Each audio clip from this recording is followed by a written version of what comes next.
Tawakal, happy Shabbath, my brethren, my brothers and sisters of Yasharaal. I hope that you all are having a splendid, beautiful, gorgeous, hopefully warm. You staying warm. I hope that you are enjoying the Shabbath. We have just moved into the 7th day of the week, Central Standard Gregorian timekeeping. So today is the 17th day of the 10th Hebrew month. It is indeed still the waning gibbous phase of the moon. It is now the 7th day of the week because the evening has come in, the sun has set, and is absolutely beautiful. The weather is not as cold as it was yesterday. It actually increased by 20-something degrees because yesterday was, 25, I think it was, if I'm not mistaken. Today it's about 42. So maybe not all the way like 20-some degrees, maybe about 17 degrees it increased. But anyhow, the weather's not that bad. You don't have to sit in here with the heat running up the bill. Moreover, Gregorian timekeeping, it is the 21st day of the first Gregorian month of the year 2022. It will be considered Friday, and it's 5:01 p.m. Central Standard Gregorian or Roman Catholic time. So anyhow, we're going to go ahead and proceed forth with this teaching. I believe this one is going to be based in the book of Proverbs. It's always a good thing to hear the dark sayings of the Most High. So I thought this would be pleasant for us to tune into. Anyhow, you already know the drill. We got to open up with prayer. So my brothers, please ensure that the crown of your head is not covered, for you know that your head belongs to Yahawashi. Yahawashi's head belongs to the Most High.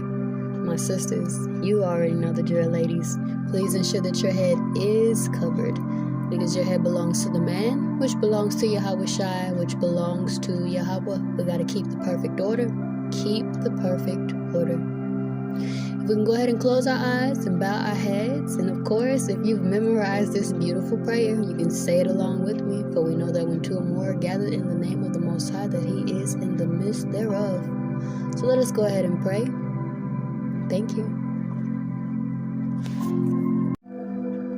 Adawan Halal Abanawa Shaba Shamayam Kwadash Haya Shamka Yahawah Malakwathka Taba'a Ratazaka Haya Aisha Ba'aratza Kawahaya Bashamayam Natan Lanawa Lacham Kalyawam Wasalak lanawa, kayaYahawah, kasalak nawa, kayaYahawah nawa, wala tabayanawa, banasayawan, abal hawashay nawa, mayan rai, kayalaka, hamalakwat, wahala, wahatapa arat, wayalaryam. Aman.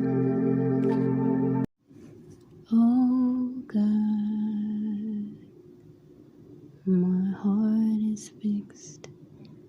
I will sing and give praise, even with my glory. Awake, psaltery and harp. I myself will awake early. I will praise Thee, O Lord, among the people, and I will sing praises unto Thee among the nations. O God, my heart is fixed. Thawadah mashpachaah, shar washara, yaAim, kayaYahawah, kayaYahawashi, bahashamHaMashiach, latapalakal, chananwan, ladabar, kayaYahawah. Thank you, my family, my princes and my princesses of Yahawah. In the name of yaHawah, thank you all for staying tuned during prayer with me. How gracious I am for the word of the Most High. Oh goodness, you all, I have to say that my spirit feels quite good right now.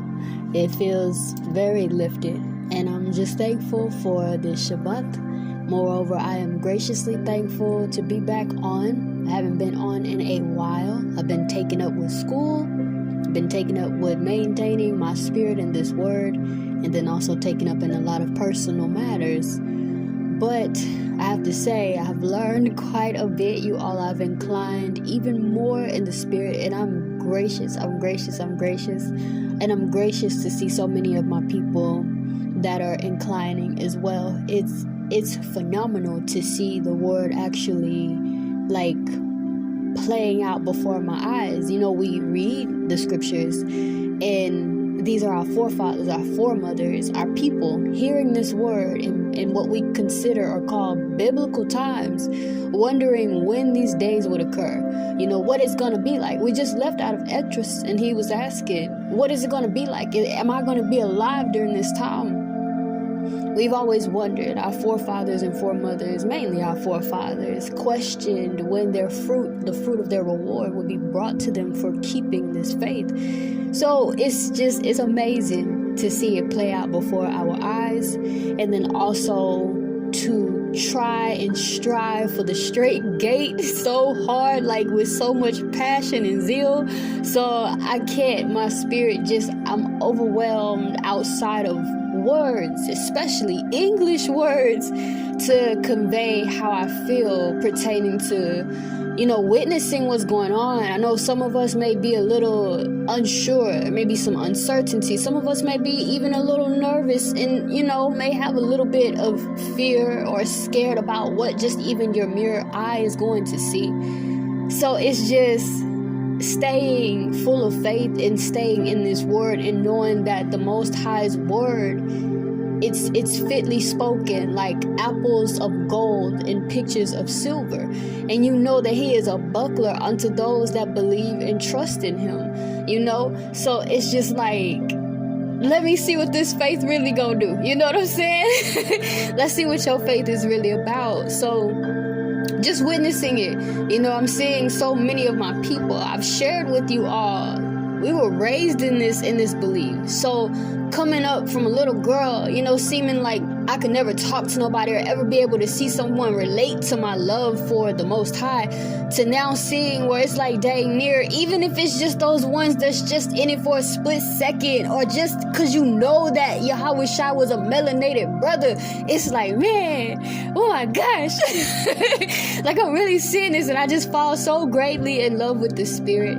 I fall so greatly in love with the spirit, and it's overwhelmingly joyful for me, you all. So I'm graciously thankful. Moreover, I'm very, very happy to be back on, reading with you all and breaking down the understanding of what specific scriptures are saying, and even just going into detail about what a word means, so we can have a deeper understanding and deeply root ourselves and secure ourselves at the tent, the needle of the tent of the Yahawah, of the Lord, of our Savior, our Creator, just securing ourselves in this very word.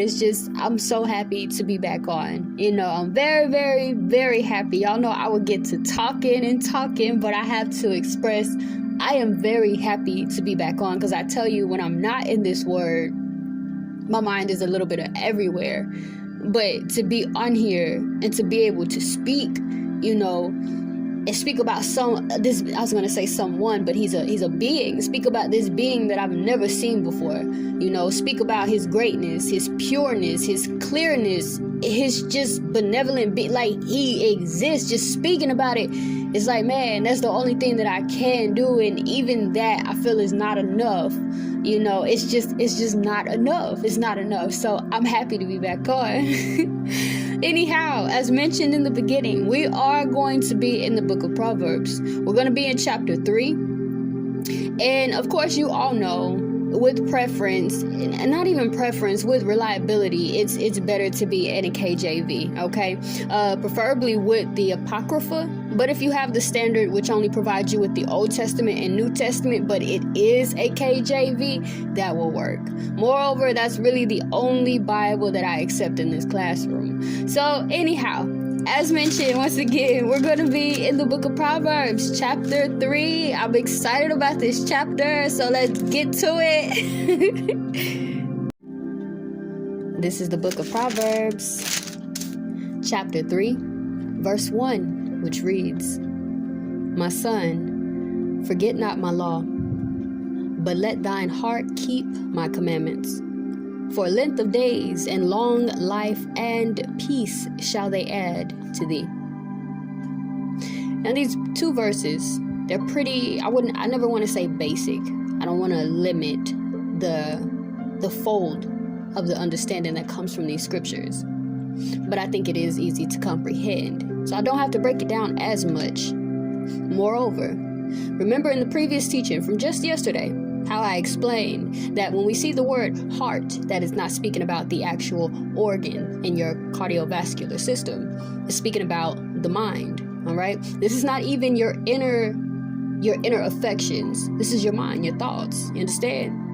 So if we reread verse 1 with the word mind plugged in where heart has been placed, it would sound like, "My son, forget not my law, but let thy mind keep my commandments." We see that when we plug in the word mind where heart has been placed, that this verse makes much more sense.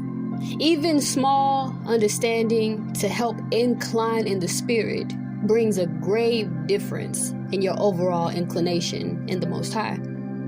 We're going to reread verse 2, which reads, "For length of days and long life and peace shall they add to thee."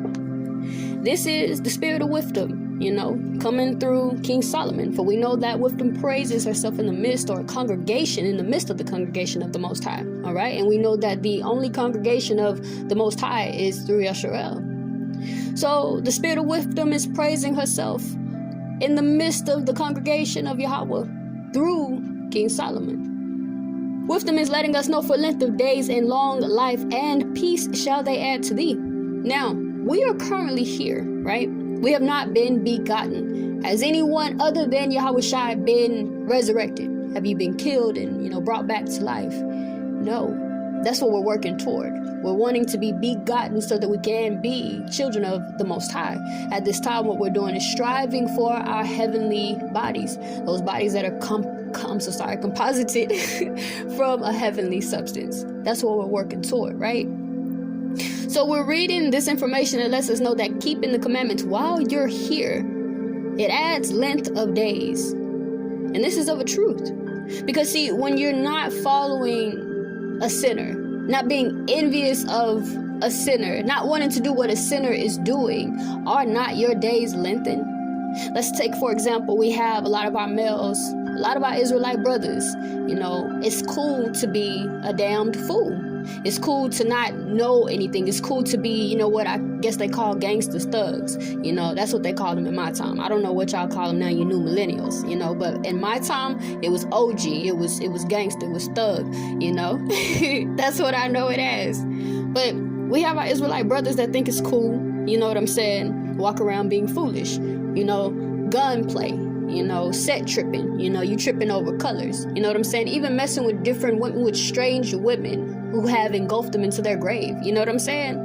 Those things do not add length of days to your life. If you are out there with all this gunplay, eventually what you are sowing, my brother, you will reap. You understand? I think we touched on it a bit yesterday, but my brothers that think it's cool to be a whoremonger, messing with different women, that's not gonna get you nowhere.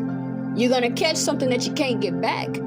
And the way that this world is going, everybody's sleeping with everybody. You even have brothers on the DL who have AIDS, HIV, still sleeping with women. So you sleep with a woman who got HIV, then you've been given this thing. So that's just to say, coming back, that sin does not lengthen your days. It don't lengthen your days. It shortens your days. What does the scripture say, people? For the wages of sin is what? Is it life? No, it's death.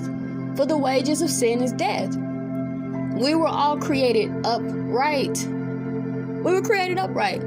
But it's our enviousness of Satan that is welcome in death. So it says, for length of days and long life and peace. It says peace. You all know I love to break down the meaning of a word. We have this word peace. Peace means tranquility, right? A calm state, quietness, calm state, tranquility. When you think of calm, a quiet state, tranquility, you think of peace. That's the best way I can put it. You think of peace. You want to stay there. You don't want to be brought out of that state. This is where you want to be. And this peace, this tranquility, this calm state, this quietness, you only find this in the keeping of the commandments, right? That's what the scripture says. And I believe everything that's written in this book. Moreover, it says, shall they add to thee?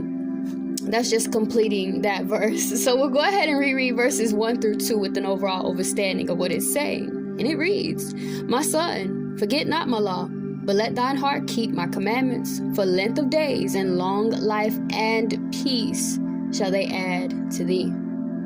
Verse 3. Let not mercy and truth forsake thee. Bind them about thy neck, write them upon the table of thine heart. So shalt thou find favor and good understanding in the sight of the Most High and man. Now these two verses are quite important. We read them together because there's a colon after the word heart, which indicates that there's an additional piece of information to add to this initial list. So we had to read it together to get an understanding. King Solomon says, let not mercy and truth forsake thee. My people, what does mercy mean? We ask for this all the time in the Most High. Lord, please give me mercy. Lord, have mercy on me. Have mercy on me. We ask all the time, not taking into consideration that so too you have to be merciful as well. You cannot let not mercy and truth forsake thee. What does mercy mean, my people? What does mercy mean? Mercy is a noun. And I'm reading from my KJV dictionary. It reads, that benevolence, mildness, or tenderness of heart which disposes a person to overlook injuries or to treat an offender better than he deserves. The disposition that tempers justice and induces an injured person to forgive trespasses and injuries, and to forbear punishment or inflict less than law or justice will warrant. Goodness and kindness. Mercy. That's mercy. My people, we are being told by the spirit of wisdom, which is the word of the Most High. It says, let not mercy and truth forsake thee. You have to be kind, right? You have to be good, right? Now, I'm aware. I am aware in the world that we live in, this is a grave challenge, especially with us being under the great curse found in Deuteronomy, in which we would despise one another. We'll hate one another. There is absolutely no nation on this earth that hates one another more than Israel. You even have what modern day people call Hispanics saying that they're not even in relation to blacks. When we literally came from the same foremother. Our foremother is Leah. It's Leah. So we came from the same mother. Our very forefathers were brothers. There's absolutely no nation that hates one another more than Israel, right? So it says to let not mercy forsake thee. We can't let mercy depart from us or leave us. We have to have mercy on one another, on the commonwealth. I'm not telling you to have mercy on a Canaanite, on a Hittite, on a Jebusite, on a Cushite, and damned sure not an Edomite. I'm telling you to have mercy on the commonwealth. Do you know what commonwealth is, my people? That's your people of the same nation. Of the same nation. You can't make no dang Middle Eastern Indians come against each other, can you? No. And you dang sure can't make they're Ishmaelites. I forget what they're called in this day and time. Muslim people. I don't even think that's a nation, but Ishmaelites, Muslims, the one that think that Allah, that. You can't make them come against each other. And you dang sure can't make no white folks come against each other. So why is it so easy for us to hate one another?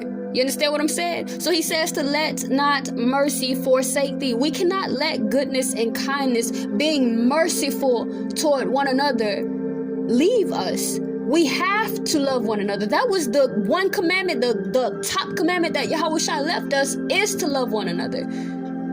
To treat, the world even makes up this little rule, treat others the way you want to be treated. I don't know about others. Moreover, my brethren, yes, I will.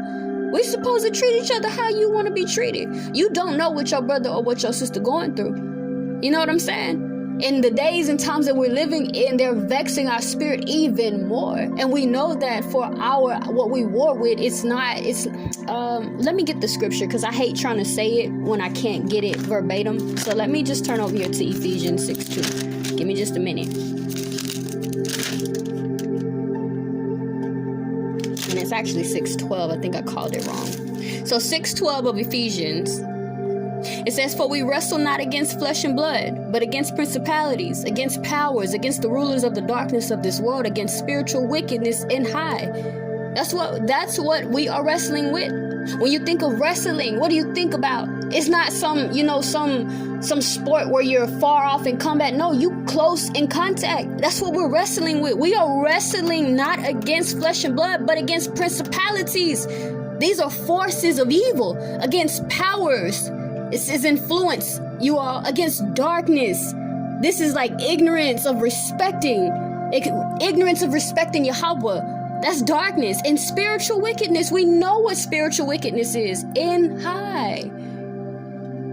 So for you not to have mercy on your brethren, knowing dang on well that there's absolutely no nation on this earth that loves us, you can't be that way. Because literally we need each other. We know don't nobody love us. I don't care how white you act, you still a nigger. You hear me? I don't care how white you act, you're still a wetback. You hear me? That's what they consider you to be. These bywords, these proverbs that they take up against us. This is what they call us. So it don't matter how much booty you kiss, how good you shine that shoe. They still hate you. You know why? Because the word told them to. The very word has conditioned them to hate us. They're not supposed to love us. They are here for the very discipline of us. So what do they have to do with us? You understand? So my people, it says, let not mercy forsake thee. It also says, let not mercy and truth forsake thee. We all know what truth is. But I want to get the scripture. Oh, I'm so sorry. I want to get the definition so that we can know what truth means verbatim. So let's get truth verbatim. Just a second. This too is my KJV dictionary. We have the word truth, which is a noun. It means conformity to fact or reality, exact accordance with that which is or has been or shall be. Conformity of words to thoughts, which is called moral truth, veracity, purity from falsehood, practice of speaking truth, habitual disposition to speak truth, correction, opinion, Yahawashi. Truth. That's truth.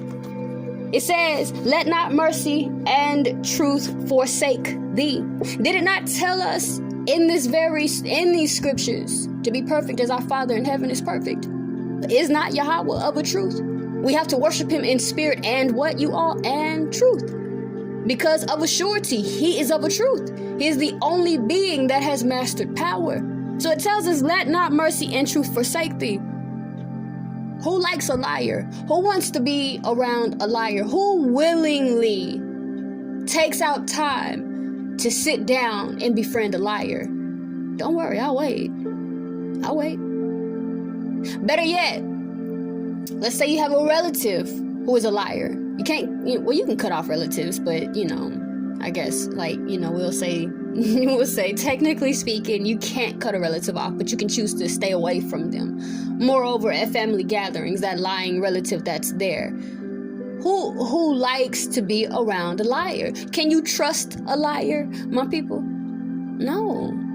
Did it not say in the book of John that Satan is the father of lies, that means that individual, that liar, is doing the will of Satan. They're fulfilling a carnal, fleshy fetish.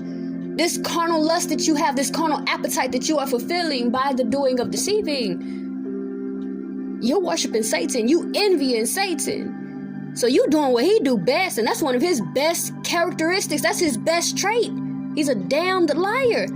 He's deceptive, and he damn good at it, you all. We know it. He is dang good at it. He not even a pro. We gotta say he boss mode with it. You understand? So it says, let not mercy and truth forsake thee. My people, don't let goodness and kindness and being of a truth leave you. You maintain this good because you have to be the light, the salt of this world. You have to stand out. You gotta stand apart. When you get to start looking like the world and the world beginning to accept you, that is a problem. That is a problem. The world should hate you just like it hated your Messiah. You hear me? And you ain't no better than your Messiah. Let's move on down. It says, bind them about thy neck. He says to tie mercy and truth around your neck. Let this be the very thing that keeps you in bondage or keeps you in yoke with it. You are one with mercy and truth. Tied about your neck. That's what you need around your neck. It ain't about that herringbone that you wearing, the 3.9 gram gold that you got around your neck. No, you need to bind mercy and truth about thy neck. And reading on, it says, write them upon the table of thine heart. What did we learn about heart, my people? It means mind. So it says, write them upon the table of thine mind. This needs to be engraved in your mind. You need to keep this on your mind. It's tempting to be deceitful. You understand? You know, you snooze the button. You know you got to get up at, 8:30. You got to be at work at 10:15. You know how traffic is. So you get up at 8:30 so you can go ahead, brush your teeth, wash your face, wash your hair. If it's not too cold outside, you can take a full shower, iron your clothes, go in there, eat breakfast, walk out the door, warm up your car if it's cold outside. That gives you enough time to get yourself fully ready and fully wake up and get yourself mentally ready to get in that car and drive. And if there is traffic, it better, even a minor accident, you still got time to get there on time. But you chose to hit the snooze button and you get to work late. It's very tempting to lie. Dang, man, it was a bad accident out there. It was a bad accident. Or better yet, man, my car was tripping. It's easy to lie. It's very tempting to lie. But when you write mercy and truth upon the table of thine mind and bind mercy and truth about thy neck, your very spirit will war with you to prevail and overcome that carnal appetite to be deceptive, to lie, or to have no mercy against your brother or your sister. Move on down to verse 4. It reads, so shalt thou find favor and good understanding in the sight of the Most High and man. When you have mercy and truth, when this is what is in you, this is what's on your mind, how to be, you, according to the word, you found favor and good understanding in the sight of the Most High and man. Now see, it could have stopped at the Most High. That is good enough for me, because I could care less about anyone on this earth except my people of flesh and spirit, that is. But I could care less about any man, how they feel about me. You understand? That ain't gonna change nothing about me. That's not gonna change anything. The thing that I drive for and have a thrive for and to continue in this walk for is the Most High. It's the Most High. It is the Most High. Even if I'm just the cleaner in the kingdom and I know we're gonna have servants, I will do that. Just let me come, please. You understand? So it says, so shalt thou find favor and good understanding in the sight of the Most High and man, just from having mercy and truth written upon the table of your mind. You have favor and good understanding. That person perceives knowledge. Boy, I tell you that woman right there, she know. That brother right there, oh, he know. This is in the sight of the Most High and man. Mind you, this is only mercy and truth so far. Moving on down to verse 5, it reads, trust in Yahawah with all thine heart or mind, and lean not unto thine own understanding. In all thy ways acknowledge him, and he shall direct thy paths. This is very straightforward.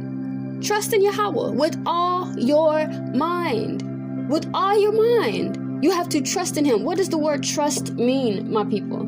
Let's look it up in the KJV dictionary.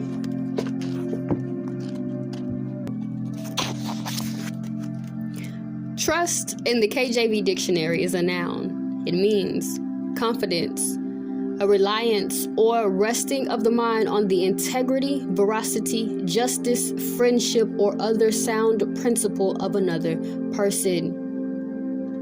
That's trust. That's trust. Do you not have confidence in the reliance of the integrity, veracity, justice, friendship, these sound principles of the Most High? Do you not have confidence in these characteristics of the Most High? Turn over here. Just want to use this as a small precept really quickly here. Turn in your Bibles to the book of... This is the book of Jeremiah, chapter 2. This is verse 5. It reads, thus saith Yahawah, what iniquity have your fathers found in me, that they are gone far from me, and have walked after vanity, and are become vain. Right? That's pretty deep. Yahweh is asking us, what iniquity, what injustice, what wrong, what unrighteousness have you all found in me for you not to follow my commandments, for you not to do what I'm simply telling you to do for your own good? I don't want to see y'all perish. I don't want to see the demise of my people, my heritage, my creation, the very beings in whom I have given form to, so that you're not void and without form, who I've given the very spirit of life to. What wrong have you found in me? Huh? What wrong have you found in me? Better yet, let's go over here to this precept. This will actually be the same book, Jeremiah chapter 2, verse 31. It reads, O generation, see ye the word of Yahawah. Have I been a wilderness unto Israel, a land of darkness? Wherefore say my people, we're lords. We will come no more unto thee. He asking, what iniquity have you all found in me, to forsake my commandments, to forsake my law? Have I been a wilderness unto Israel? You know what wilderness means? Wilderness is a neglected or abandoned area. Has he abandoned us? A position of disfavor. Has he treated us as though he has no favor in us? He told us clearly. He told us clearly that he respects Israel. He loves this people. What iniquity have we found in him? Has he been a wilderness to us? We still can cry out to him to this very day, and he heareth us. Because there is no nation as nigh unto Yahawah as the nation of Yasharaal. I don't care what Catholicism has you thinking. There is no nation that can come to the Most High and be received of salvation, can repent of sin. You know why? Because they can't sin, because they have no law. They're not even given the opportunity to be a righteous people. He gave this to us. My people, what iniquity have we found in Yahawah? To envy Satan, to envy very death. What iniquity has he showed us? Everything that he says, it comes to pass. When you're walking righteously, following his commandments, doing what his law is telling you to do, and you pray to him, you fast and you pray, and you do alms and righteousness, and you come to him asking some sort of favor, does he not do it? He's never been a wilderness to us. Even when our stupid selves, stiff-necked, muscle-head Israel were out there during the Exodus in the wilderness, Did he forsake us? No. Our people literally in that day and time used the gold that was on their earrings, their bracelets, and made a golden calf while Mashpachaah was up in the mount or in the cloud during his fast, while Yahawah was giving us these laws. Did he forsake us then? No. During the Atlantic slave trade, during our slavery, did Yahawah forsake us then? No.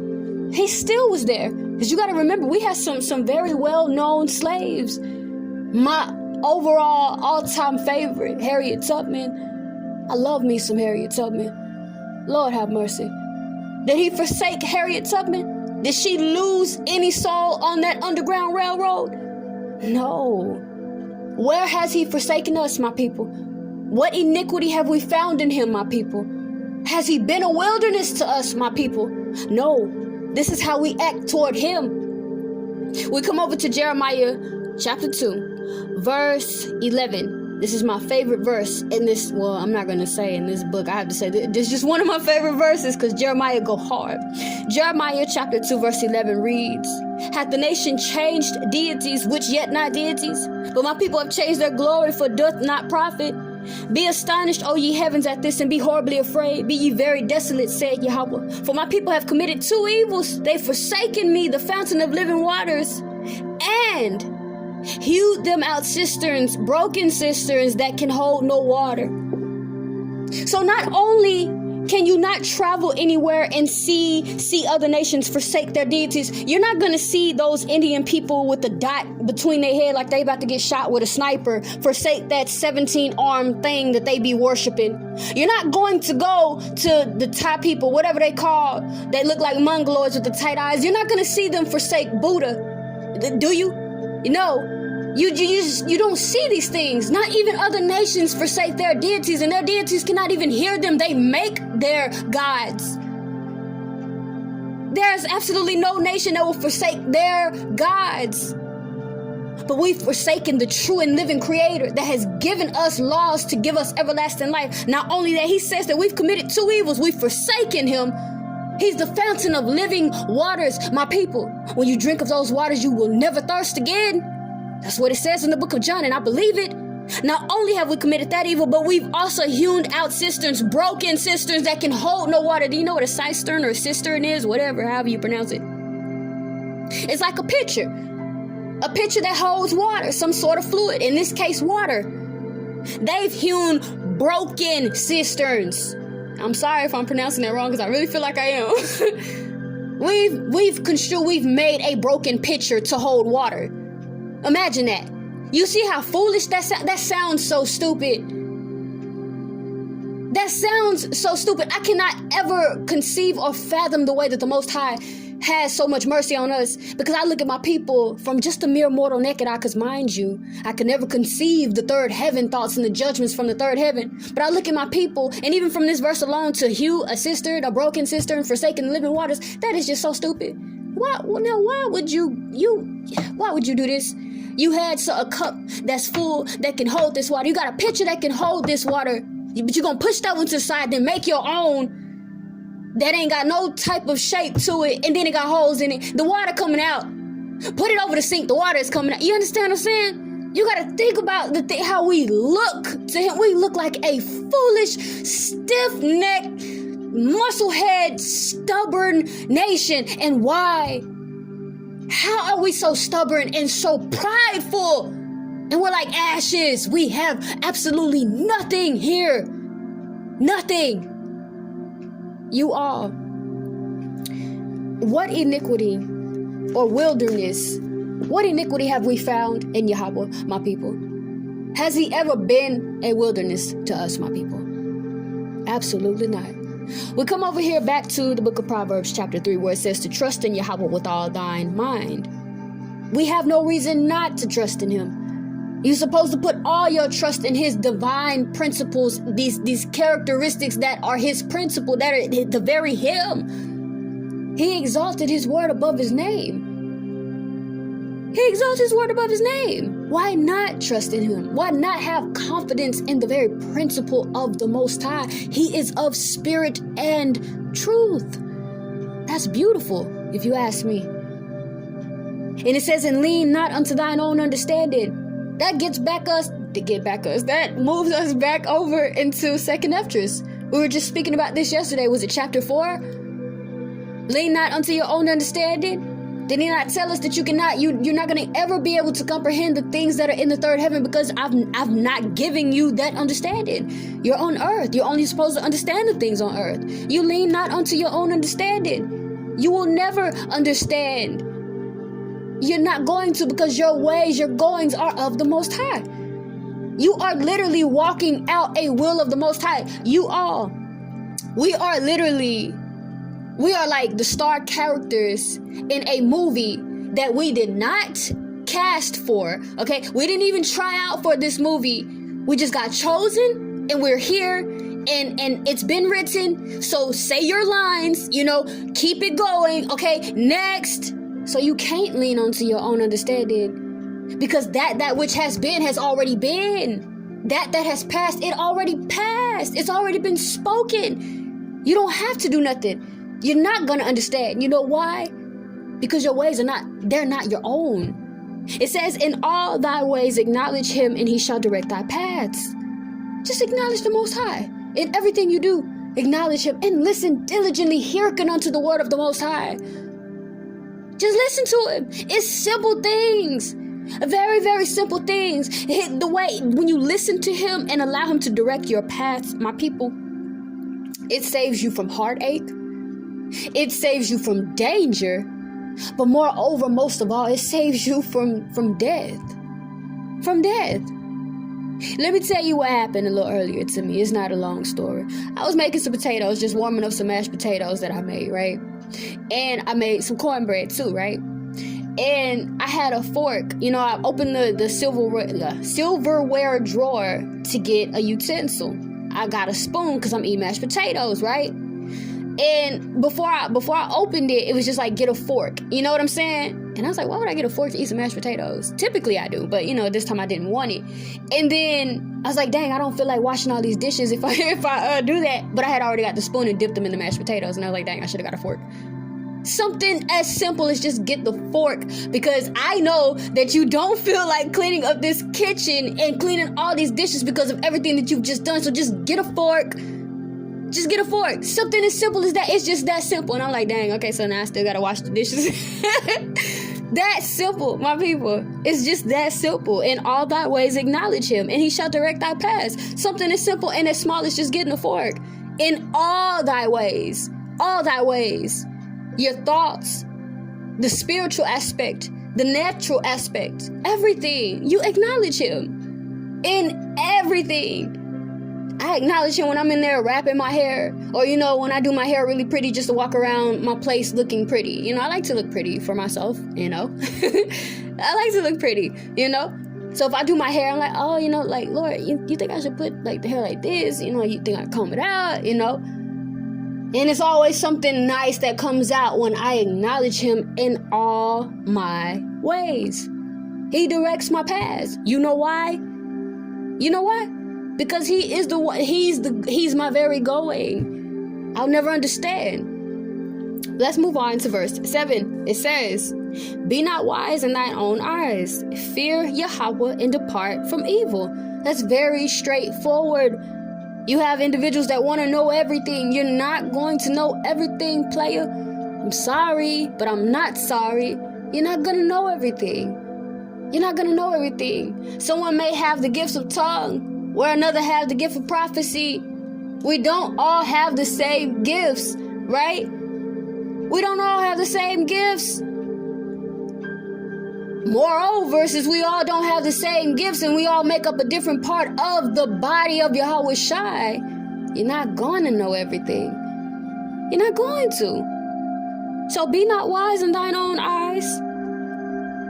Don't do that. Fear Yahawah and depart from evil. You're supposed to be afraid of the Most High. This fear right here is be afraid. Why would you not be afraid of the Most High? You remember when he told Lot's wife, when he told them don't look back? and Lot's wife looked back and the woman turned into a pillar of salt, why would I not be afraid of a being that can turn me into a pillar of salt?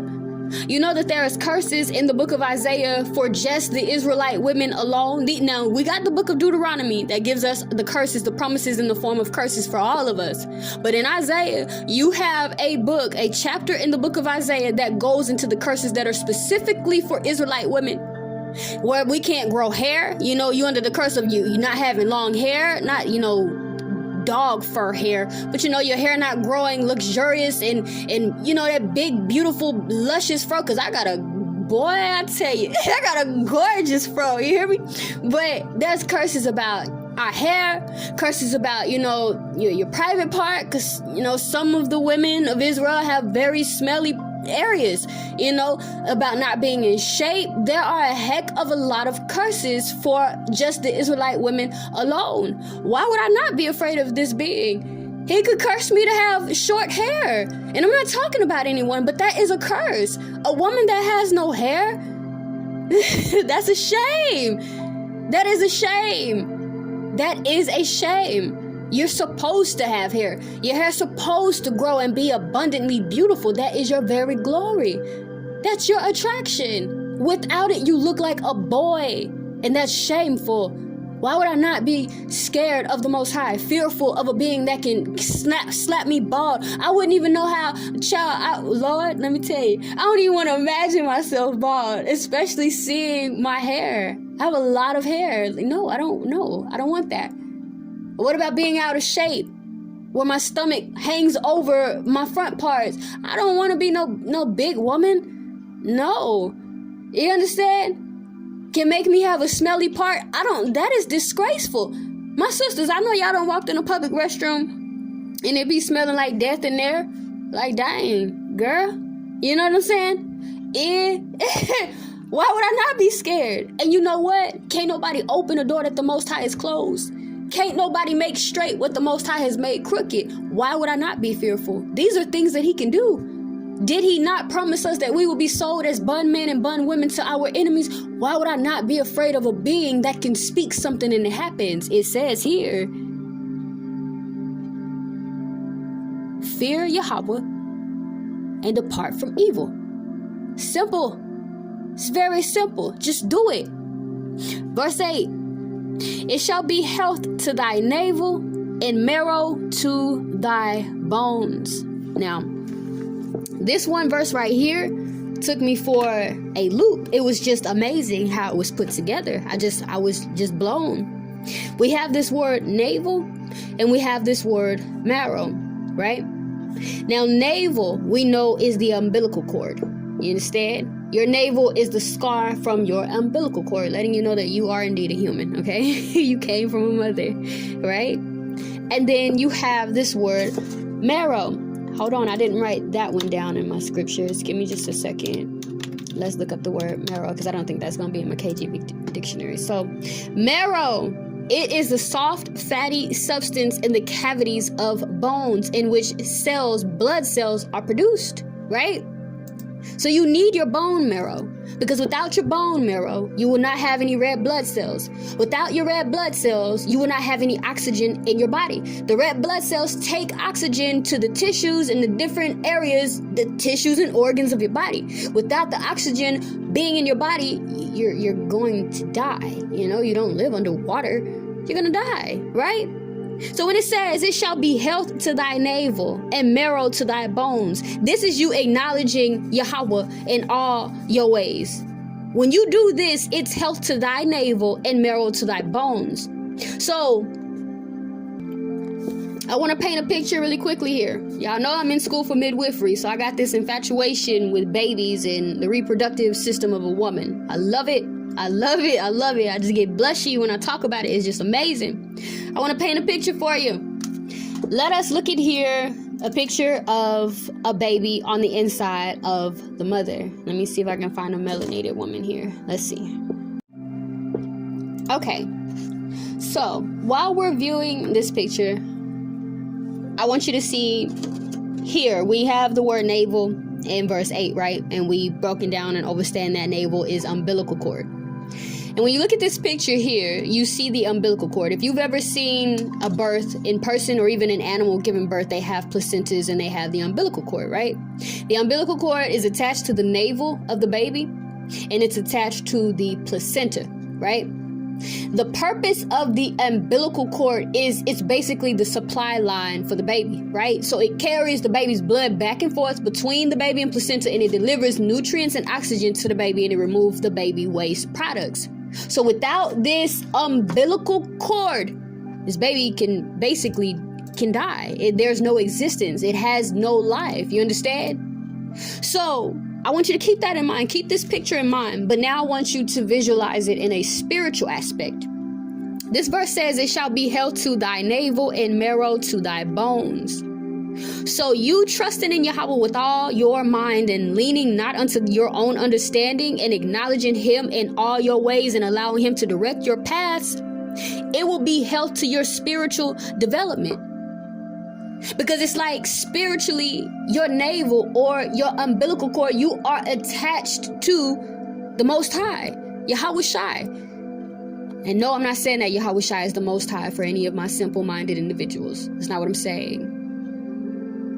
But you are spiritually attached to your Creator. This is your umbilical cord. This is what it's attached to, right? So it'll be health to your spiritual development. And then you have marrow, right? The law is what will produce the very breath that's in your body. That's the marrow.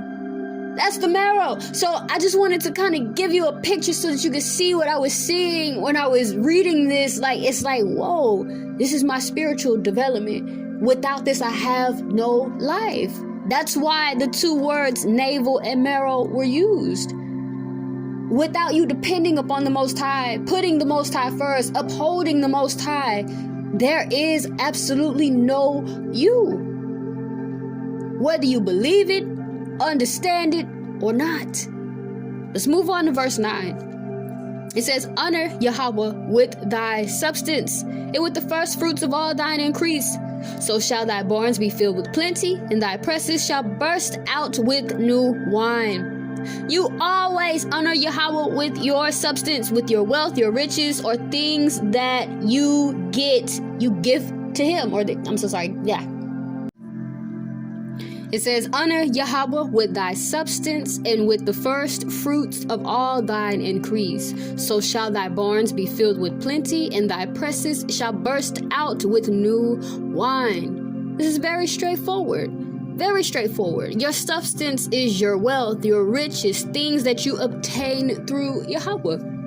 If you know that you have a pretty well-off job that gives you good financial stability, and for some of my people that are overly or abundantly blessed, you give back. You honor Yahweh with those substances. You know that he says you can drink, my people. We can have strong drink. For any of my people that are new in this walk or newly coming up out of that demonic cocaine Christianity, you can drink. But you don't want to abuse the drink. You don't want to become a drunkard to where it becomes where you begin to perverse your way. You don't want to forget the law, but you can make merry. You can have strong drink. You understand? So when it says honor Yahweh with thy substance, now you know that ultimately this job that you have was given to you by the Most High.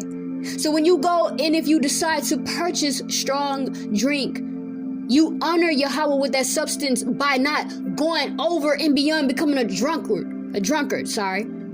If you know that Yahweh tells you as a sister, don't dress like a whore, cover yourself, have modest apparel, you honor Yahweh with your substance by making sure that you're not dressing like a whore with the very finances that he has given you.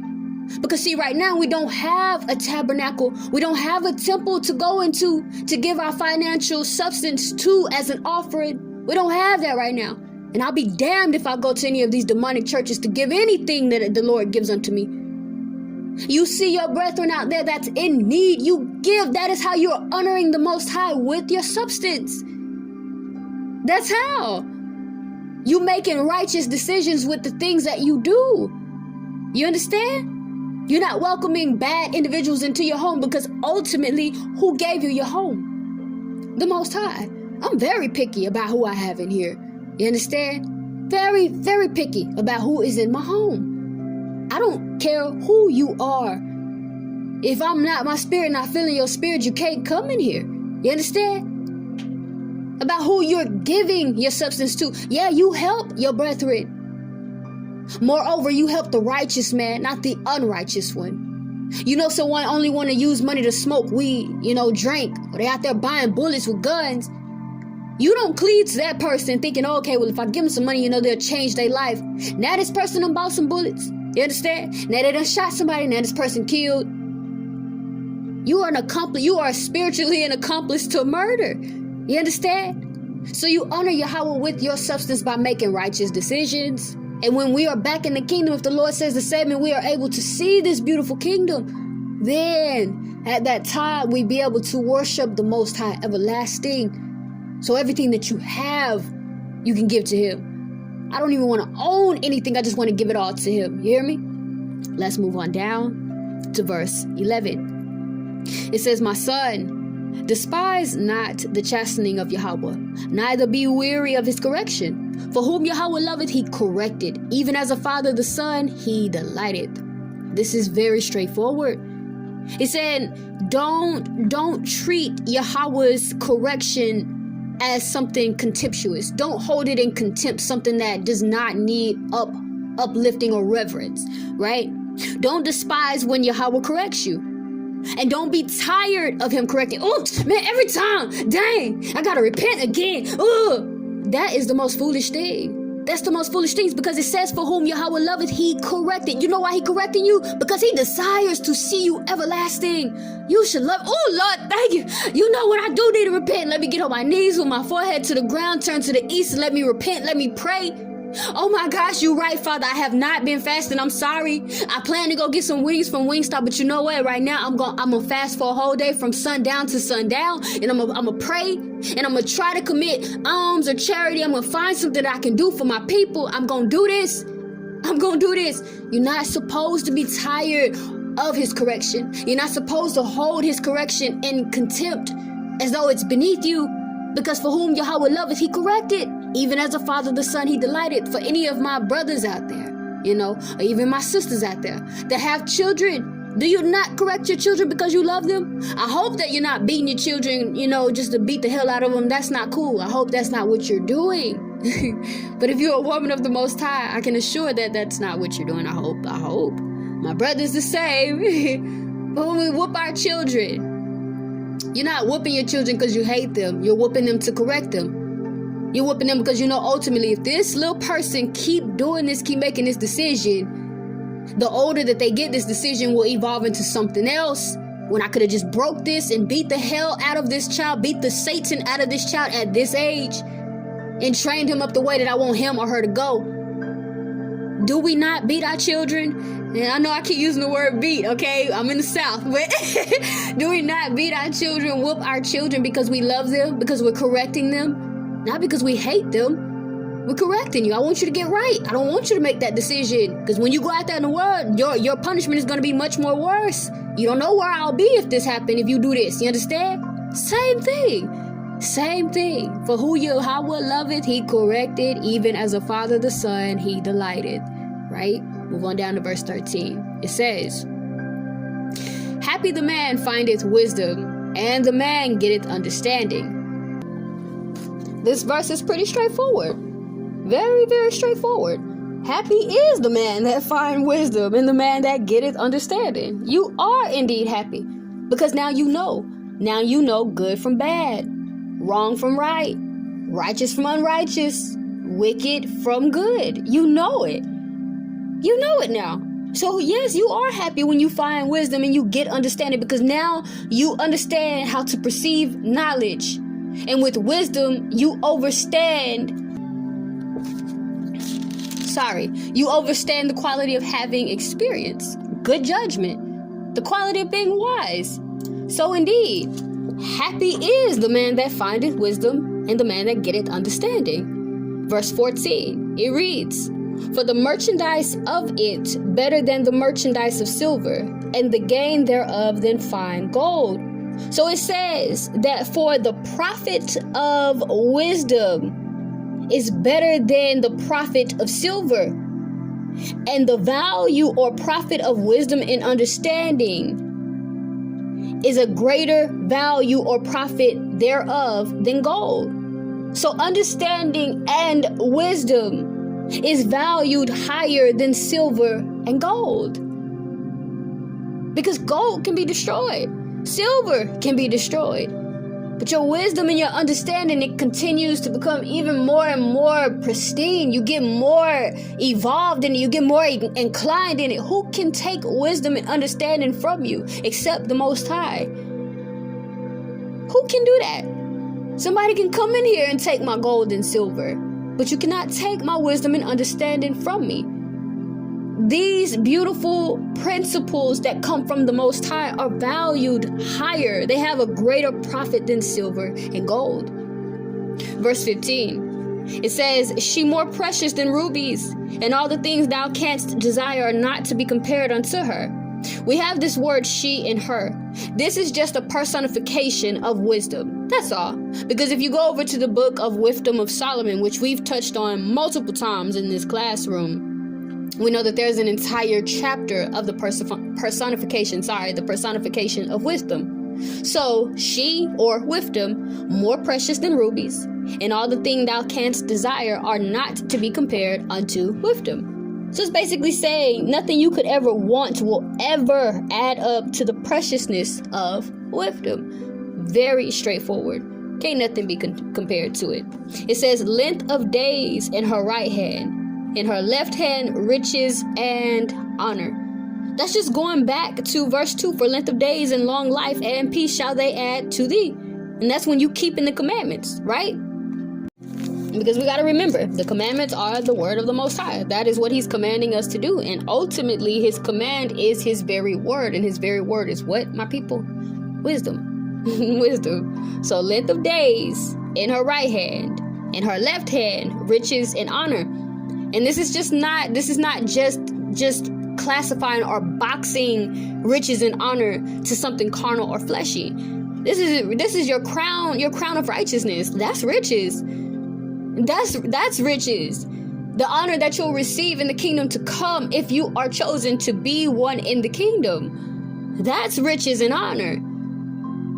And that's what comes from wisdom. So length of days in her right hand, in her left hand, riches and honor. And like I said, it's not just, putting it in a box with just something carnal and fleshy. Moreover, when you are walking righteously, the Lord will add abundantly to you, okay? So he will give you riches. You will have abundant finances in this life. There's absolutely no reason that any man or woman that is walking correctly with the Most High should be struggling financially. There's absolutely no reason, because he said that thou shalt not want. He is our shepherd. He's our shepherd. And we won't want for anything. What are you wanting for? He's our Father. He's our creator. He knows everybody on this earth. He created everybody on this earth. Why are you struggling? You understand? So that's why I said it's not just, trying to put it in a box or make it seem like it's just singled out for something carnal. It's spiritual and the carnal aspect, right? So we move on down to verse 17. It says, her ways of pleasantness, and all her paths peace. The way of wisdom is pleasant, and all the paths of wisdom are peace. It's simple. Again, that just brings us back to verse 2, where it says, for length of days and long life and peace shall they add to thee. Her ways of pleasantness, and all her paths peace. When you're being wise, showing understanding, perceiving knowledge, you're not walking, groping in the noon as though it's night. You have these laws lighting your way. Your eye is your light. It's the light of your body. You can see. So her ways are of pleasantness, and all her paths are peace. There's no reason for you to stumble. You're not going to lose your foot. You're not. Because Yahweh is directing your path. It's simple. It all ties in. Move on down to verse 18. It says, she a tree of life to them that lay hold upon her, and happy that retaineth her. She is a tree of life. Wisdom is the tree of life. It is the tree of life. And you will be happy if you retain wisdom. You know why? Because your end will be in the kingdom of heaven. Let's turn over in the book of Wisdom of Solomon right quick. Give me just a second. Let me open it up. We come over here to Wisdom of Solomon. This is chapter 6, beginning in verse 17. It says, "For the very true beginning of her, which is the personification of wisdom, is the desire of discipline. And the care of discipline is love. And love is the keeping of her laws. And the giving heed unto her laws is the assurance of incorruption. And incorruption maketh us near unto Yahawah. Therefore the desire of wisdom bringeth to a kingdom." So coming back over to the book of Proverbs in chapter 3, verse 18. It reads again, "She a tree of life to them that lay hold upon her, and happy that retaineth her." You gonna be happy. Because the end result is the kingdom. Why would I not be happy about that? Why would you not be happy about that? That's the end. You get everlasting life.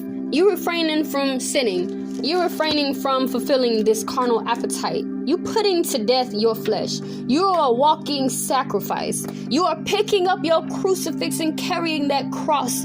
You dying to yourself.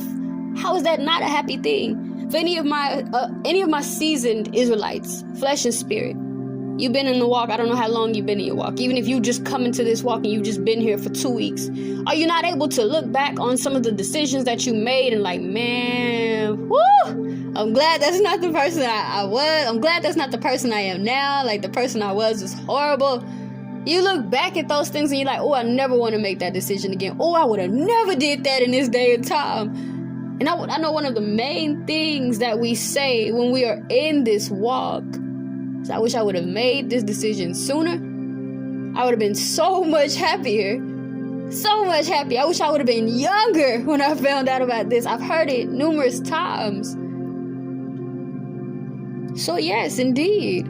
She a tree of life to them that lay hold upon her, and happy that retaineth her. Turn to Revelation 22:14.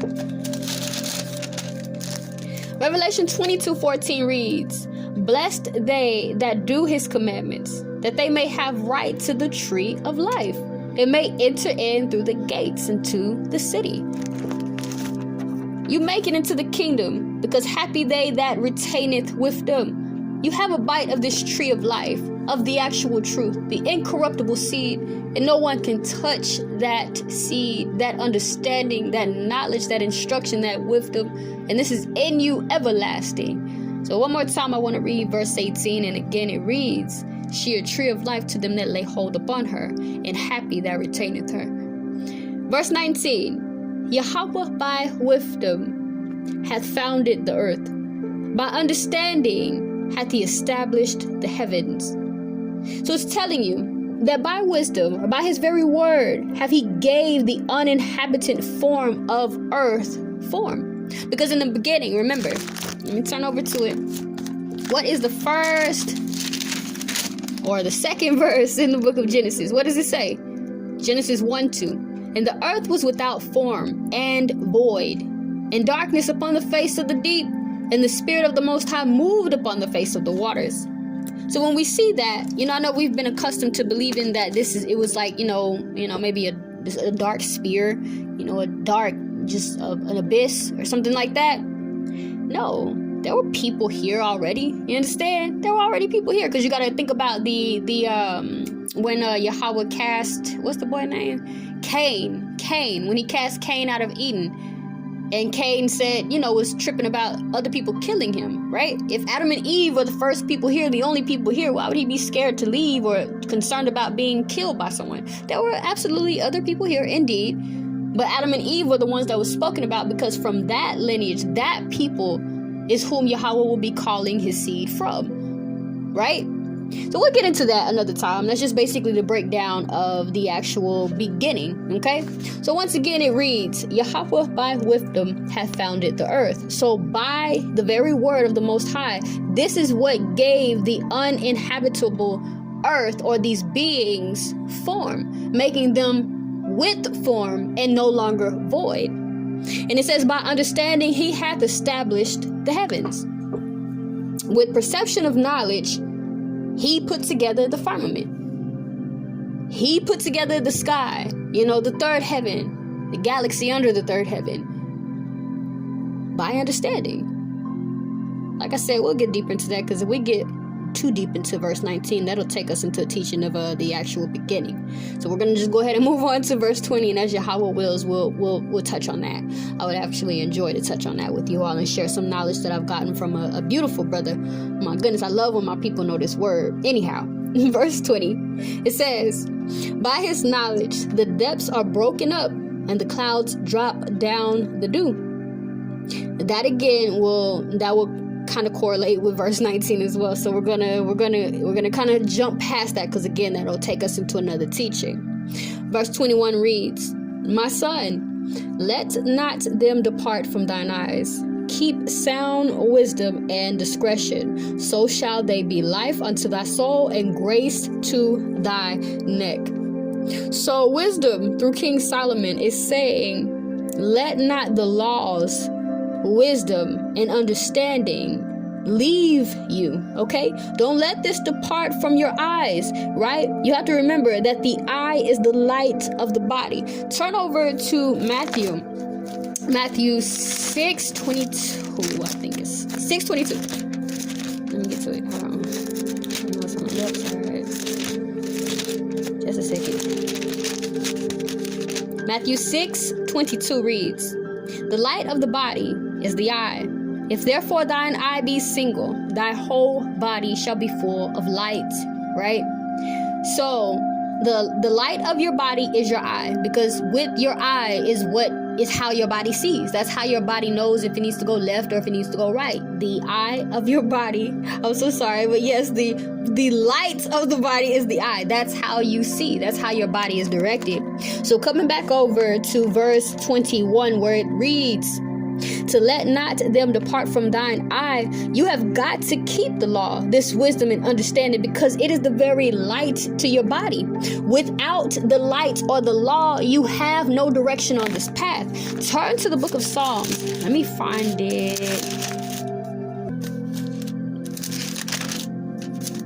That's not it. It's Psalms 119:105.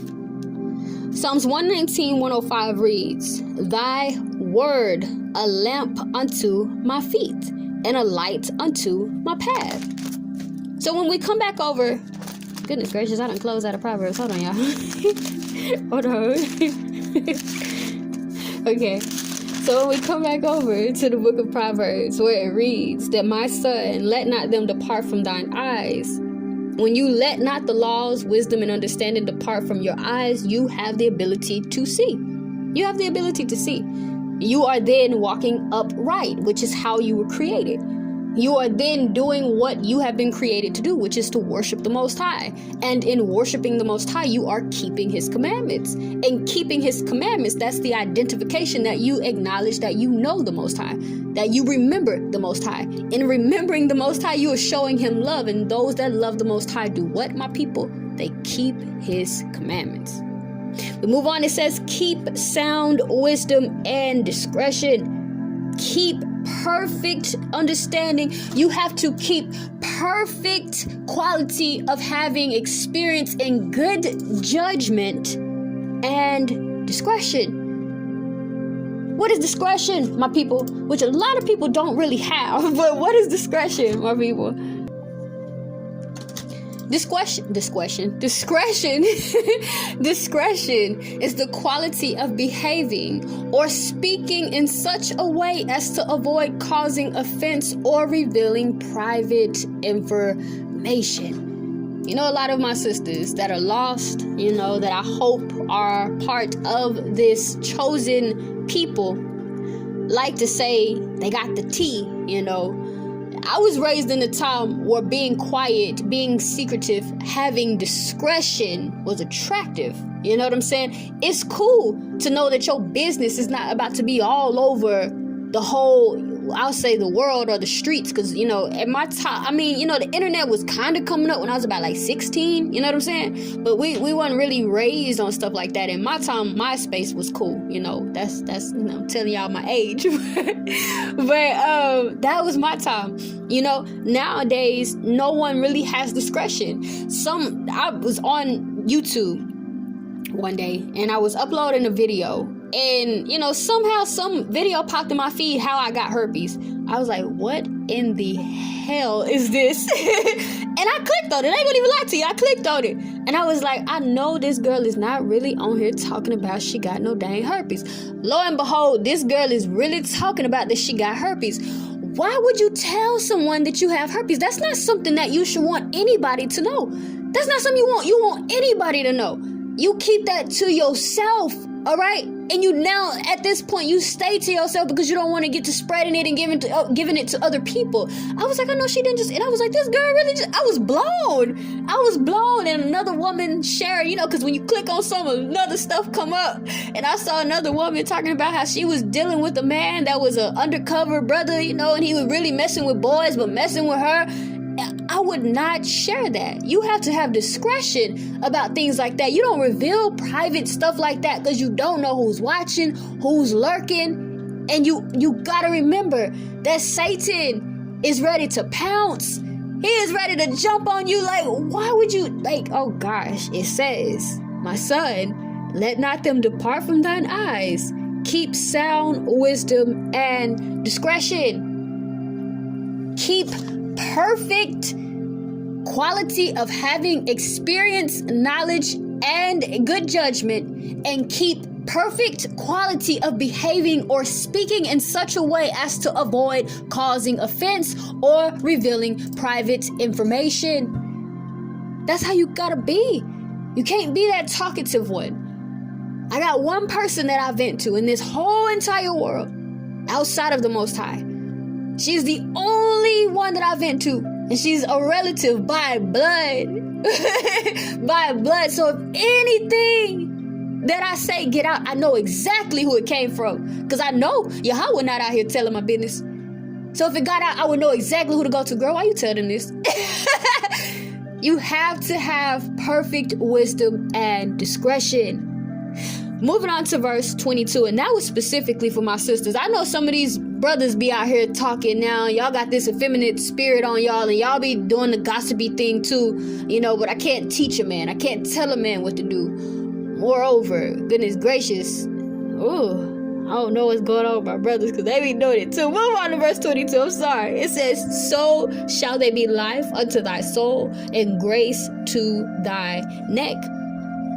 So it's saying that the law, understanding, and wisdom is life unto thy soul. It's life to your inner affections. And it's grace to thy neck. It's favor or acceptance. This yoke of favor and acceptance about your neck. That's a beautiful thing. And that's with the law of the Most High, wisdom, and understanding. We move on to verse 23. It reads, then shalt thou walk in thy way safely, and thy foot shall not stumble. You know why? Because the light of the body is the eye. And why else? Because according to Psalms, let's go back to it. Hold on. Should have kept my finger there. Just a second. I'm turning fast. I'm sorry, y'all. Hold on. Oh, goodness. Okay. 115, 105. Is this 115? I'm sorry. 119, 105. Thy word, a lamp unto my feet and a light unto my path. So, coming back over to verse 23, then shalt thou walk in thy way safely, and thy foot shall not stumble. It's because you can see. It's because you can see, because the word of the Most High, a lamp unto your feet. You see where you're going. You're not walking in darkness. You're not walking in wickedness, unrighteousness. When you pray, he hears you. He listens to you, and he responds because he's a true and living creator. He exists. Did he not tell us in Exodus, Mashpachaah, tell my people, I am. I exist. I hear you. I hear y'all prayers. I see the affliction. I see the tribulation. I see this hard work that they giving y'all. I see the toil that they put through you. I exist. I exist. So Yahawah, thy word, a lamp unto my feet and a light unto my path. I can see where I'm going. So there's absolutely no reason for you to stumble because you can see. You're not like the wicked that grope in the noon as though it's night. You can see. Move on down to verse 24. When thou liest down, thou shalt not be afraid. Yeah. Thou shalt sleep. I'm so sorry. Let's read that again. I was moving fast. Verse 24. When thou liest down, thou shalt not be afraid. Yeah. Thou shalt lie down, and thy sleep shall be sweet. That's very straightforward. This all comes from you keeping the law of the Most High, keeping understanding, keeping mercy and truth bound about thy neck, keeping and loving wisdom, and being happy that you're following the word of the Most High. Choosing this law as the apple of thine eye causes you to lay down, not be afraid, and you sleep sweet. Because I tell you, I sleep dang good. You hear me? I sleep with all the lights out. I don't need to have a night light and all. No, I sleep sweet. I sleep absolutely sweet. Do you hear me? No bothering. I slept in front of my cousin once. I was sleeping in a lazy boy. And she was laughing when I woke up. I was like, what you laughing at? She was like, girl, you just look like you are at peace when you sleep. Baby, yes. I sleep sweet. I sleep sweet, okay? I sleep sweet. Verse 25. Be not afraid of sudden fear, neither of the desolation of the wicked when it cometh. I wanted you all to pay attention to this word, when. It didn't say if it cometh or maybe it cometh. It says when it cometh. Be not afraid of sudden fear, neither of the desolation of the wicked when it cometh.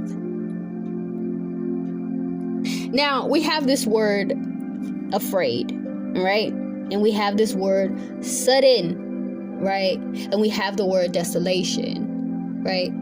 So we have the word afraid looking in the KJV dictionary, and then also utilizing scripture as a precept. We're going to break down this word afraid, which we already did in another teaching. We broke down what is fear very thoroughly. If you'd like to refer back to that teaching, feel free. But we have this word afraid. It means worry that something, I can't read it, it's so small, hold on. Worry that something undesirable will occur. That is afraid. Now, when we come over to our Apocrypha and we turn back to Wisdom of Solomon, and this is Wisdom of Solomon, chapter 17, and we have verse 12. We have, for fear is nothing else but a betraying of the cowards which reason offereth. We broke this down very, very thoroughly in a previous teaching. But it's telling you what fear is. This is the biblical defining of fear, right? It tells you that fear is nothing else but a betraying of the cowards which reason offereth. We have that word betraying, which means to expose to danger by the giving of information. And we have the word cowards, which just means assistance. And we have reason, which means justification. So it's telling you that fear is nothing else but an exposure of danger through information. I'm so sorry. Let me do it a different way. So fear is nothing else but assistance from the exposure of danger through justification. We'll use the example. Nighttime. You hear something tapping on the window. I don't know. Maybe something climbed up the tree and is about to break in. Oh no, what if it's this? Or what if it's that? Oh, what if it bite me? What if it got this? That is fear. That's betraying you through cowards by reason, giving you different justification. And see, the thing is, the expectation from within being less counted the ignorance more than the cause which bringeth the torment. You're more scared of the reasoning, the justification behind what you're actually thinking. You're making yourself more scared of what it really is, basically. In other words, that's what this scripture is saying. You're overthinking it. You're more scared of the reasoning than what really is. It's just the branch from the wind hitting the window at 11:10 p.m. What are you scared of? And we come back over to the book of Proverbs, chapter 3. And we have the word sudden, which means surprising image of terror. And then we have this word desolation, which means devastation, ruin, or waste. So Yahweh tells us to be not afraid of sudden fear, neither of the desolation of the wicked when it cometh. We don't have anything to be afraid of. You know why? Verse 26, for Yahweh shall be thy confidence, and shall keep thy foot from being taken. You won't get snared or entangled. You will be just fine. Come over here to 2 Timothy 1:7. 2 Timothy 1:7. For the Most High hath not given us the spirit of fear, but of power and of love and of a sound mind. Do you all remember the previous teaching that we did when it was based in the book of Hebrews? When Hebrews 1:7, let me try to hurry up and get there. I was trying to turn to it as fast as I could. When we got to Hebrews 1:7, which says, and the angels, and of the angels, he said, who maketh his angels spirits and his ministers of flame of fire. Do you remember when we were going over that? When we were beginning to name different spirits that we have the authority to bind and loose in reference to Matthew 18:18? Well, when we come over here to 2 Timothy 1:7, and it says, for Yahweh hath not given us the spirit of fear, but of power, of love, and of sound mind. Those are spirits that this is just named for us, 4 spirits. You have the spirit of fear, which is 1, power, 2, love, 3, sound mind, 4. Those are spirits that you have the authority to loose over yourself. You ever feeling fear, you get to binding up that spirit of fear, and you loose the spirit of power, of love, and sound mind over yourself. And I tell you, it works. I do it all the time. So we come back over here to verse 25 and 26 again. It says, be not afraid of sudden fear, neither of the desolation of the wicked when it cometh. For Yahweh shall be thy confidence, and shall keep thy foot from being taken. 27. Withhold not good from them to whom it is due, when it is in the power of thine hand to do. Say not unto thy neighbor, go and come again, and tomorrow I will give, when thou hast it by thee. That's straightforward. When you see your brother or your sister in need, and this is righteous, your righteous brother or sister, okay? We just went over that a few moments ago. When you see you have a brother or sister of the commonwealth that is in need, you don't tell them, you don't say to yourself in your heart, aka your mind, okay, I help them another time, I can do it tomorrow. You know that we'll use money for an example, because I know nowadays, a lot of people have financial, issues. Use now, for example, you got this bonus, you got a bonus of $1,500, right? You got a brother or a sister, they dealing with hard times, given, all of the things that are going on, and they come confiding in you, man, I need $900 to pay my rent, or me and my baby gonna be out on the street, my family not trying to help, this, blah, blah, blah, blah, blah. You ain't got nothing to do with this money, you just sitting on it. It is better to do alms or charity than to store up gold. There's no reason for you to try to store it up when you know someone else is in need. So it says, withhold not good from them to whom it is due, when it is in the power of thine hand to do it. Say not unto thy neighbor, go and come again, and tomorrow I will give, when thou hast it by thee. You do it now. Don't wait. Do it now. Verse 29, it says, devise not evil against thy neighbor, seeing he dwelleth securely by thee. That's just straightforward. Don't get to thinking of evil things that you can do to your brother or your sister, okay? Don't do that. We're supposed to edify each other, and as we were stating, we gotta love each other. Remember, it says, let not mercy and truth forsake thee. Bind them about thy neck, write them upon the table of thine heart, right? Verse 30, strive not with a man without cause, if he have done thee no harm. Ain't no reason for you to be beefing with your brother and sister, and they ain't did nothing to you, just because of some he say, she say, That's stupid. You have no reason to hate them. And then when you get to not beefing with them, you find out how cool this person really is, and you get to feeling real bad about how you treated that person, right? Strive not with a man without cause, if he have done thee no harm. Verse 31. Envy thou not the oppressor, and choose none of his ways. Now that's a deep one. That's a deep one. According to verse 68 in the chapter 28 of the book of Deuteronomy, we know that we were sold to our enemies as bondmen and bondwomen, and they became our what? Oppressors. They were oppressing us. It says, envy thou not the oppressor. I'm going to speak specifically to my sisters, since I cannot teach a man. My sisters, it says, envy thou not the oppressor. We have sisters that put relaxers in their hair. You kill your crown, you kill your antenna, you kill your glory because you're envying your oppressor. Let me look up the word envy and let's see what envy means. Envy means a feeling of discontented or resentful longing aroused by someone else's possessions, qualities, or luck. Jealousy. What is jealousy? According to scripture, my people, covetousness. It says, envy thou not the oppressor, and choose none of his ways. There's no reason that any of my sisters should be envying, trash, basically, a heathen. You shouldn't want to look like a heathen, because at the end of the day, we got to really sit and contemplate and think about it. We the salt of this world, and everything we do, every other nation want to do. Every nation want to be like the nation of Israel, but you don't want to take on the burdens we have. You have these white trash, these ugly Edomites, these disgusting looking Moabites that look like Mongoloids, these trash Cushites, these disgusting Hittites. I hate every ite except Israelites, okay?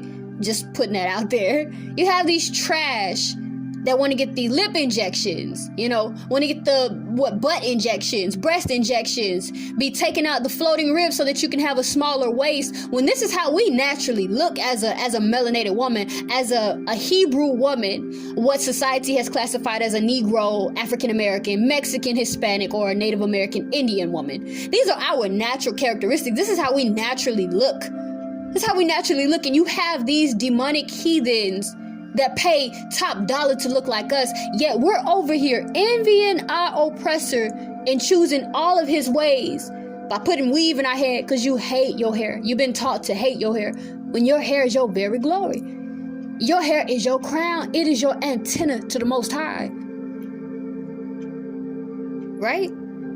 You have some of our sisters that go bleaching they really bleach their skin.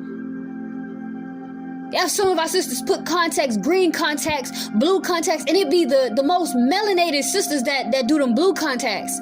Why are you doing that? Why are you envying your oppressor? Why do you want to look like that? Because that's what has been glamorized to you as what beauty is, and it's not. It's not. It's nowhere near it. That's why they're enforcing it so hard. That's just like somebody puffed up in the spirit. That's like a cloud coming by but bringing no rain. Oh man, you talking like you really about that good and you ain't even about nothing. You really came by thinking you about the rain and you ain't bring no rain. Just like that. That's why they puff themselves up and always talking about this and that, because they know that they ain't nothing. Envy thou not the oppressor, and choose none of his ways. Don't be going out here relaxing your hair, sisters. Don't go out here bleaching your skin, sisters. Don't go from jumping from ride to ride, my sisters. You have one husband, you deal with that one husband, my sisters. You hear me? Okay? Don't get out here treating your sister like she's beneath you when y'all on the same level. You love your sister. Don't get to trying to celebrate, pagan observances, celebrating Thanksgiving when that is the celebration of your people being killed, murdered treacherously. It's foolishness. It says, envy thou not the oppressor, and choose none of his ways. Verse 32. For the forward abomination to Yahawah, but his secret with the righteous. Forward means to depart or turn aside. All right, that's basically an individual that is enlightened and illuminated in this truth, and you perverse your way. It says that for the forward abomination is disgusting, a wicked thing. So a perverse person is a disgusting, wicked thing to the Most High. It's disgusting to him. Think of something disgusting to you, and then times it by whatever number we can't even think of, because that's how great the Most High is. It says, for the forward abomination to Yahweh, but his secret with the righteous. What is his secret, my people? His very word. You know, some Israelites can open this KJV up and won't understand it. They don't understand the thou from the die. They don't understand thine, peradventure, nevertheless, furthermore, moreover. Simple words. Ye. They don't understand it. They don't understand it, but his secret with the righteous. Verse 33. The curse of Yahweh in the house of the wicked, but he blessed the habitation of the just. Very straightforward. Very straightforward. Very straightforward. Verse 34. Surely he scorneth the scorners, but he giveth grace unto the lowly. Very straightforward. He give favor to the meek, to the humble, to those that follow his commandments, keep his statutes. He give you favor. And last but not least, we have verse 35. The wise shall inherit glory, but shame shall be the promotion of fools. The wise shall inherit glory, my people. Glory. But shame shall be the promotion of fools. When you think of a promotion, you think of maybe, you have a job, right? And they're moving you to a position where you may have a little bit more work to do, but you get a raise, right? You happy about this promotion. You go home, if you're a wife, you go home, you tell your husband. If you're a husband, you come home and tell your wife, baby, I got a promotion. Let's go out and celebrate. I'll take you to go get that steak meal you wanted. We're gonna move out this apartment. Let's go get us into some land. Let's go buy some chickens and some calves, some goats and sheep. Let's get this farm you've been wanting, baby. I got the promotion. It's an exciting thing to get a promotion. You moving on up. It says, but shame shall be the promotion of fools. That is what a fool has to look forward to. Let's look up the word shame. Let's see what shame means. Let's see what a fool has to look forward to. Shame, a noun, a painful feeling of humiliation or distress caused by the consciousness of wrong or foolish behavior. This is what the fools have to look for. This is your promotion. A painful feeling of humiliation or distress caused by the consciousness of wrong or foolish behavior. Humiliation, mortification, loss of face. That's what you have to look for as your promotion. This is what you're moving on up to. Destruction. You are. I hope that this particular teaching was edifying. I hope that you enjoyed it. I absolutely enjoyed it. I feel like this one was really just to uplift my people in these latter days, to keep our faith strong and know that we are going somewhere and we have to strive to get there. So, as again, I hope that you all enjoyed it. I hope that you were edified in the spirit. I love you all, my brothers and sisters of YasharaAL, that is. I hope that you enjoy your Shabbat. It's like 7:02 my time now, and the weather or the temperature is dropping. I'm feeling it by this cold window. But I hope you enjoy your Shabbat. Cease work, and rest, my people. Get to resting. Rest. As always, repent, for the kingdom of heaven is at hand. Never cease prayer. Bind and loose, and always live ready. I'll talk to you all as Yahweh wills. Happy Shabbat. Bye.